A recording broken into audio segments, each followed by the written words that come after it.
পেঁয়াজগুলো ভাজা হয়ে গেছে, এবার দিচ্ছি আদা রসুন বাটা।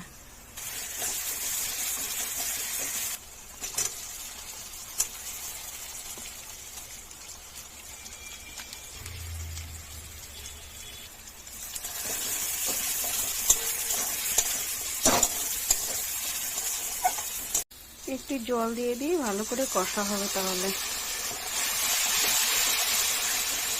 মশলাটা ভালো করে কষতে হবে, যতক্ষণ তেল না বেরোবে ততক্ষণ।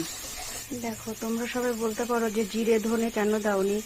আমি জিরে ধনেটা না খুব কম খাই, তাই জন্য জিরে ধনে সব তরকারিতে আমি ইউজ করি না। এই মশলাটা কষানো হয়ে গেছে, কি সুন্দর তেল বেরোচ্ছে।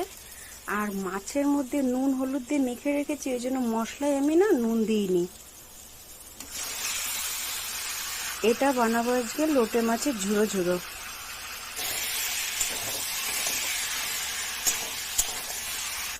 কেমন লাগছে দেখতে কালারটা, এবার আস্তে আস্তে হোক।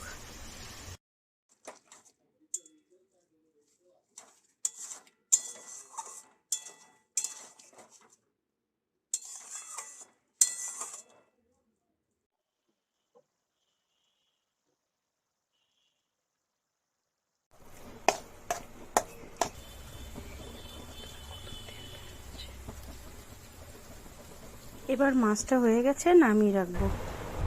এর মধ্যে একটু ধনেপাতা দিলে ভালো হতো, কিন্তু দিতে পারবো না।